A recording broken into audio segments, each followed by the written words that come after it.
Une des missions du MEDEF Réunion est la veille, et notamment la veille sociale. Un des moments clés de cette veille a eu lieu le 13 novembre dernier. Maître Perotto et Dehaene sont venus présenter les dernières évolutions en matière de durée de temps de travail. Le recrutement à temps partiel est quelque chose d'important et leur permet en fait d'avoir une certaine flexibilité dans le cadre de la gestion de leurs effectifs. Nécessairement, la modification du dispositif légal génère un intérêt chez les employeurs. Dans ce sens, les nouvelles contraintes imposent une durée minimale du temps partiel de 24 heures hebdomadaires ou 104 mensuels. Une règle qui s'applique aux contrats conclus après le 1er juillet 2014. On notera quand même des dérogations possibles, notamment en cas d'accord de branche ou de demande du salarié.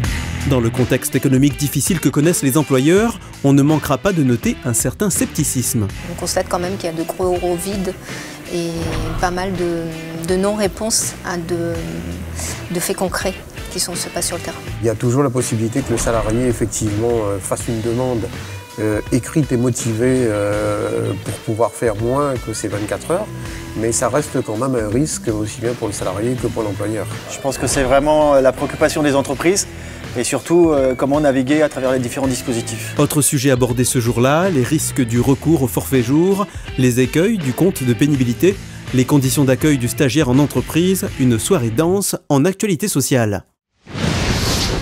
Ce qui est certain, c'est que ça permet d'avoir déjà un premier tissu de carte de visite. Oui, il y a des opportunités, j'en ai 3 ou 4, je pense. 3 en tête.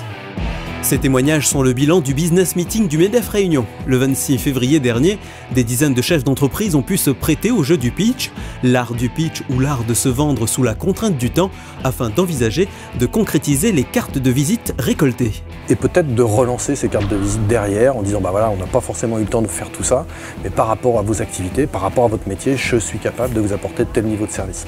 Parce qu'aujourd'hui, le chef d'entreprise est assez isolé, parce qu'aujourd'hui, la crise fait que malheureusement, on a tous besoin d'optimisme et de rencontres. Le format, effectivement, aujourd'hui est assez ludique, donc ça permet vraiment d'être tout à fait libre dans la présentation et de pouvoir faire du réseau sans format trop traditionnel, ce qui est plutôt intéressant. En parlant de format, justement, celui du business meeting du MEDEF Réunion était simple, 2 minutes pour présenter son entreprise. Alors, Stéphane Jaillet, 2 minutes. C'est très just.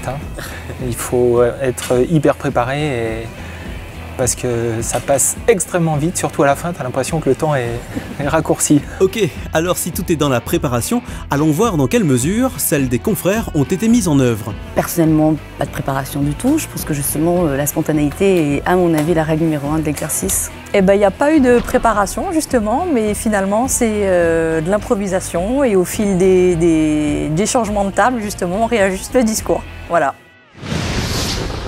À La Réunion, tous les ans, 9000 jeunes arrivent sur le marché du travail et en face, 4000 postes créés. C'est dans ce contexte que la commission École-Entreprise prend tout son sens, insuffler l'esprit d'entreprendre ou de devenir entrepreneur. Après le savoir-faire et le savoir-être, travailler le savoir-devenir. Alors le gros danger pour les étudiants, à mon avis, enfin pour les jeunes en général, c'est qu'ils voient derrière le métier d'entrepreneur les sous. Le businessman. Le businessman. Et je pense que tant qu'ils ont cette vision de l'entrepreneuriat, il y a un risque d'échec. D'abord, c'est trouver l'idée. L'idée. Né de la créativité, c'est véritablement le point de départ par lequel passer, et c'est exactement ce que les chefs d'entreprise présents et Delphine Desgroux-Evesque sont venus transmettre. On doit montrer aux étudiants que l'entrepreneuriat, c'est pas uniquement créer une multinationale. À la limite, avoir une approche de son métier tellement créative finalement qu'on s'épanouit aussi en tant que salarié. Oui, en fin de compte, je suis en alternance, donc je connais c'est quoi le monde d'entreprise. Ça m'a donné plus d'idées sur comment faire pour entreprendre, et on sait maintenant que qui ne tente rien n'a rien. 2000 élèves, 90 chefs d'entreprise, la semaine École-Entreprise a été une vraie réussite avec en point d'orgue la traditionnelle conférence. Elle avait pour thème, en novembre dernier, créativité et esprit d'entreprendre, et l'objectif a été pour le moins atteint, susciter l'envie.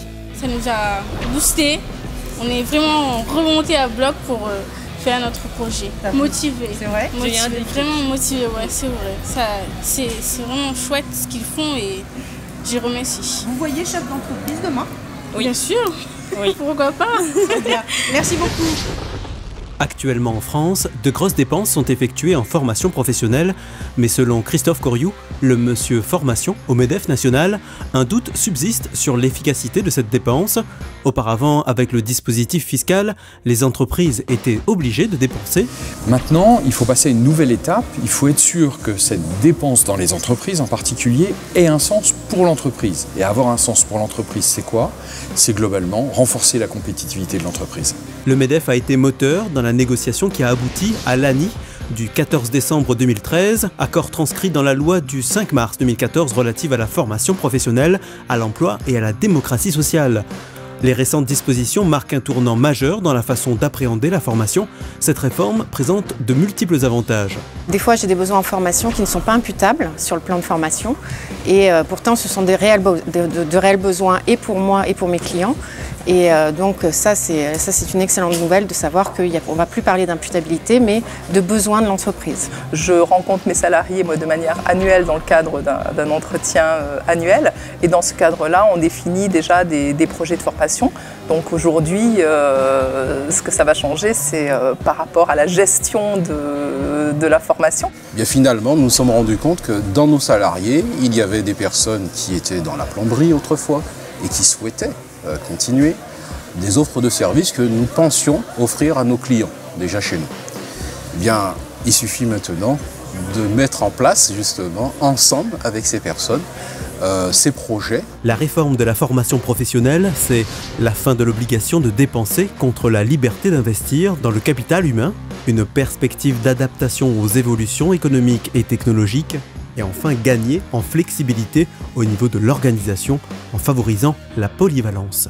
Que ça réponde de mieux en mieux aux besoins des entreprises pour les demandeurs d'emploi par exemple, mais aussi pour les jeunes, de faire que les jeunes puissent accéder à des formations qui leur permettent d'accéder plus facilement à l'entreprise. C'est ça l'enjeu, notre obsession c'est l'emploi et il faut absolument que la formation professionnelle permette aux jeunes d'accéder à l'emploi.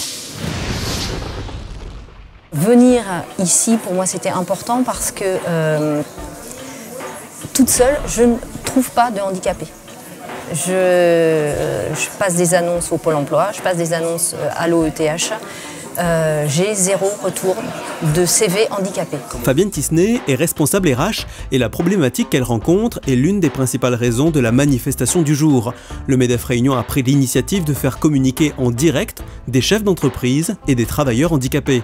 Objectif, évidemment permettre de potentiels recrutements, mais aussi faire dialoguer ces deux mondes sans les barrières traditionnelles.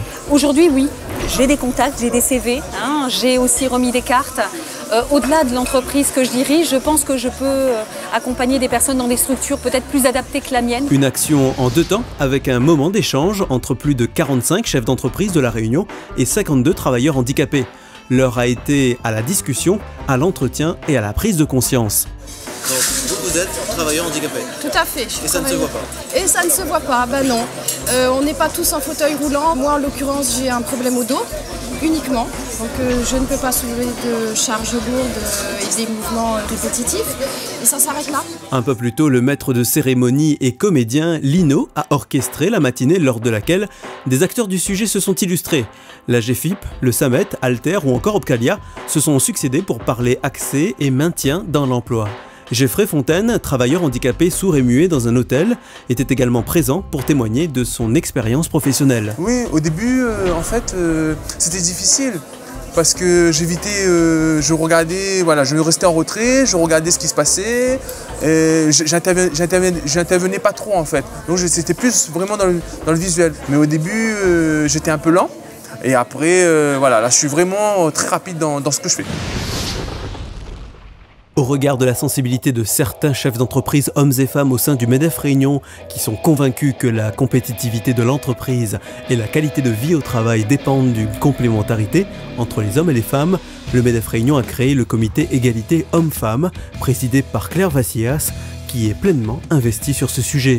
C'est important parce qu'à l'intérieur de ce volet sur l'égalité homme-femme dans la société, il y a le volet de l'égalité professionnelle homme-femme à l'intérieur des entreprises. Et il était important pour le MEDEF de s'inscrire dans cette démarche d'égalité, de démontrer que le mouvement des entreprises est à l'écoute de cette mixité et a envie d'être un moteur de la mixité dans les entreprises. Bien que l'on puisse se satisfaire d'un plus faible écart à La Réunion qu'en métropole dans les proportions de cadres chez les hommes et les femmes, les derniers chiffres INSEE montrent qu'il subsiste 9 points de différence entre la scolarisation des filles et des garçons. 6 points d'écart de salaire pour un même poste entre les hommes et les femmes, contre 14 en métropole, et globalement, les métiers exercés par les femmes demeurent moins qualifiés. On comprend alors mieux la volonté du gouvernement de mettre en place les territoires d'excellence visant à prévoir des mesures de mixité dans les zones test. La Réunion est l'un des 9 territoires choisis. Une action logique donc au sein du MEDEF Réunion, dont les chefs d'entreprise affirment leur volonté de s'inscrire dans cette démarche.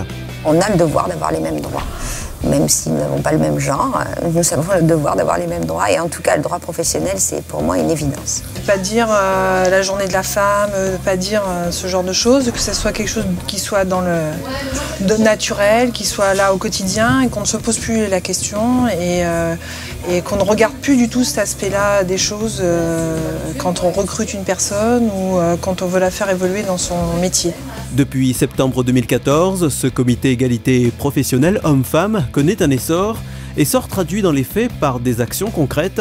Le témoignage d'exemples de mixité, on se remémorera de Guillaume Kishnama, le socio-esthéticien, ou encore des femmes plombiers en formation dans une entreprise du bâtiment. La mise en place du questionnaire sur la mixité à destination des entreprises du MEDEF Réunion, ou encore prochainement la conférence animée par Jean-Laurent Faubourg et Marie-Alice Sinaman, conférence qui aura lieu le 23 septembre et qui aura pour thème l'égalité professionnelle entre les hommes et les femmes à destination des collégiens et des lycéens.